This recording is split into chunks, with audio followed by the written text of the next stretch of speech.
हर खबर में एक ड्रामा और एक राष्ट्रवादी नौटंकी जो धीरे धीरे मेन स्ट्रीम मीडिया की कब्र खोद रहा है। न्यूज चैनल से दिखाया ज्योति मल्होत्रा एक महिला जासूस है। ये तो पुलिस ने बताया कि ये मीडिया ट्रायल है। न्यूज चैनल से दिखाया कि पाकिस्तान के प्रमुख शहरों जैसे इस्लामाबाद, लाहौर और कराची पर कब्जा। न्यूज चैनल्स ने गाजा की तस्वीरों को बताया कराची का विस्फोट और एआई से बदले गए वीडियो और झूठे नक्शे।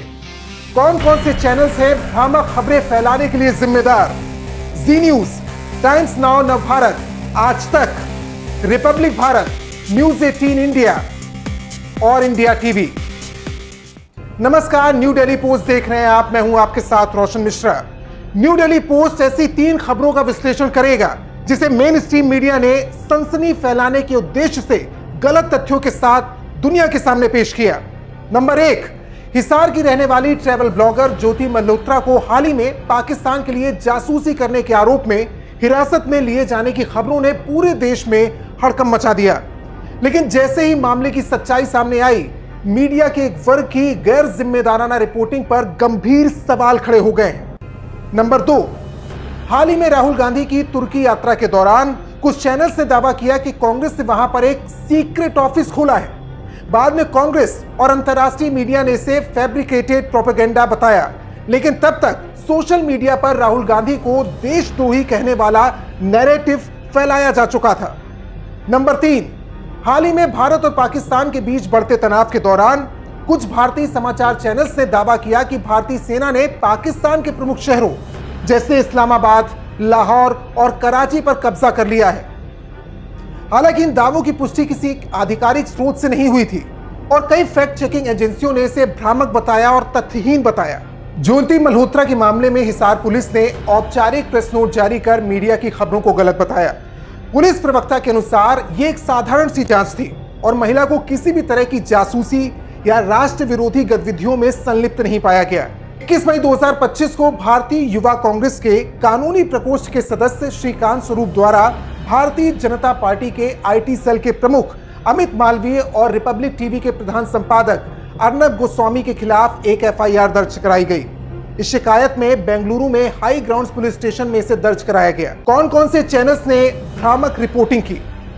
सबसे पहले बात जी न्यूज की, और किस तरह की रिपोर्टिंग की गई वो आपको बताते हैं। जी न्यूज ने दावा किया कि पाकिस्तान के प्रधानमंत्री शहबाज शरीफ बंकर में छिप गए हैं और सेना प्रमुख आसिम मुनीर को हटाकर शमशाद मिर्जा को नियुक्त किया गया। इन दावों का कोई आधिकारिक समर्थन नहीं था।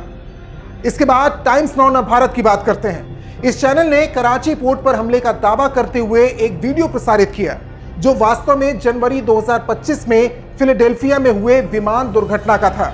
बाद में इस वीडियो को गलत बताया गया। और अब बात आज तक की।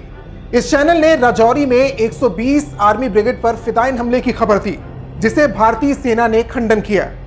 डीएनए, इस चैनल ने अपने आधिकारिक सोशल मीडिया अकाउंट पर India attacks Pakistan capital Islamabad का दावा किया जिसे बाद में बिना किसी स्पष्टीकरण के हटा दिया गया। आइए वापस लौटते हैं ज्योति मल्होत्रा की ओर। हिसार पुलिस की जो प्रेस रिलीज है उससे 4 प्रमुख बिंदु निकल कर आते हैं, वो आपको बताते हैं। 16 मई को ज्योति मल्होत्रा को धारा 152 बीएनएस और गोपनीयता से संबंधित कानूनों के अंतर्गत हिरासत में लिया गया। आरोपी की किसी भी सैन्य या रक्षा या दूसरे सैन्य जानकारी तक सीधी पहुंच के कोई साक्ष्य नहीं मिले हैं। आरोपी का मोबाइल फोन, कैमरा और अन्य डिजिटल डिवाइसेस फॉरेंसिक लैब के लिए भेजे गए हैं। इसके लिए जो व्हाट्सएप चैट लीक करने के नाम पर मीडिया में खबरें दिखाई जा रही हैं, चल रही हैं, वो भ्रामक हैं। आरोपी की डायरी के पन्ने भी मीडिया में प्रकाशित किए जा रहे हैं। ऐसी कोई डायरी पुलिस के पास नहीं है। ज्योति मल्होत्रा जो पिछले 5 सालों से भारत के विभिन्न राज्यों में घूम घूम कर ट्रैवल ब्लॉग्स बनाती थी, हाल ही में राजस्थान के सीमावर्ती इलाकों की यात्रा पर थी। देश के बड़े बड़े टीवी चैनल्स, रिपब्लिक टीवी, जी न्यूज और कुछ डिजिटल पोर्टल्स ने पाकिस्तान की महिला जासूस गिरफ्तार, देशद्रोही ज्योति मल्होत्रा जैसी सनसनीखेज हेडलाइंस के साथ अपनी न्यूज को फ्लैश किया। और इस तरह कैमरे की लेंस से भारत को देखने वाली एक महिला को अचानक मीडिया ट्रायल ने देशद्रोही करार दे दिया है। यह पहली बार नहीं है जब भारत के कुछ मीडिया संस्थानों ने तथ्यों की जांच किए बिना ही खबर चलाई हो। भारत पाकिस्तान के तनावपूर्ण रिश्तों के दौरान कई ऐसे उदाहरण मिलते हैं जब फेक एक्सक्लूसिव के नाम पर युद्ध भड़काने वाली स्क्रिप्ट तैयार की गई। बालाकोट स्ट्राइक के बाद अर्नब गोस्वामी के व्हाट्सएप चैट्स लीक हुए थे, जिसमें उन्होंने पहले से ही हमले की जानकारी होने की बात कही थी। इस पर भी मुंबई पुलिस ने अर्नब गोस्वामी के खिलाफ एफआईआर दर्ज की थी, लेकिन टीआरपी की होड़ में चैनलों ने इस खबर को दबाने की कोशिश की। यह पहली बार नहीं है जब अर्नब गोस्वामी के खिलाफ इस प्रकार की कानूनी कार्रवाई की गई हो। फरवरी 2025 में कर्नाटक हाईकोर्ट ने अर्नब गोस्वामी के खिलाफ दर्ज एक एफआईआर को खारिज किया था, जिसमें उन पर कर्नाटक के मुख्यमंत्री सिद्धरमैया के बारे में झूठी खबर प्रकाशित करने का आरोप था। मार्च 2025 में राजस्थान हाईकोर्ट ने अर्नब गोस्वामी के खिलाफ 2022 में दर्ज एक एफआईआर पर रोक लगाई थी, जो अलवर में एक मंदिर विध्वंस की रिपोर्टिंग से संबंधित थी। न्यायालय ने इसे पत्रकारिता की स्वतंत्रता को दबाने का प्रयास बताया था। भारत जैसे लोकतंत्र में जहां प्रेस की आजादी एक अहम मूल्य है, वहां गैर जिम्मेदार रिपोर्टिंग को भी एक सीमा मिलनी चाहिए। इस पूरे मामले में एक बार फिर से यह सवाल उठाया है कि जब मीडिया जांच एजेंसियों से पहले ही फैसला सुना देती है, तो उसमें लोकतंत्र के चौथे स्तंभ की भूमिका कहां तक रह जाती है? क्या टीआरपी की दौड़ में पत्रकारिता न्याय से न्यायालय की भूमिका में आ बैठी है? ज्योति मल्होत्रा के केस ने यह उजागर कर दिया है कि कैसे एक नागरिक की छवि कुछ ही घंटों में मीडिया द्वारा ध्वस्त की जा सकती है।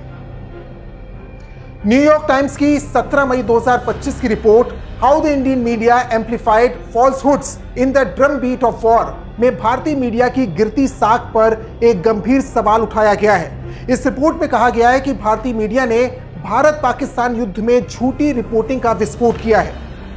न्यूयॉर्क टाइम्स ने कहा कि पहले फर्जी खबरों का स्रोत सोशल मीडिया पर ट्रोल अकाउंट्स माने जाते थे। इस बार खुद देश के बड़े न्यूज चैनल्स और वरिष्ठ पत्रकार झूठी खबरें फैला रहे हैं। न्यूयॉर्क टाइम्स ने तो भारतीय मीडिया को युद्ध का चीयर लीडर बता दिया। इस रिपोर्ट में कहा गया है कि भारत में 2014 के बाद से मीडिया की स्वतंत्रता में गिरावट आई है। कई बड़े चैनल अब सरकार के पक्ष में खबर चलाते हैं, जिससे सत्ता की जवाबदेही कमजोर हुई है। देश के प्रमुख मीडिया संस्थानों ने इन विषयों को लेकर जिस तरह की रिपोर्टिंग की है, उसको लेकर आपकी राय क्या है? आप क्या सोचते हैं? अपनी राय हमसे जरूर साझा करें और इस वीडियो को लाइक करना, चैनल को सब्सक्राइब करना मत भूलें। जय हिंद।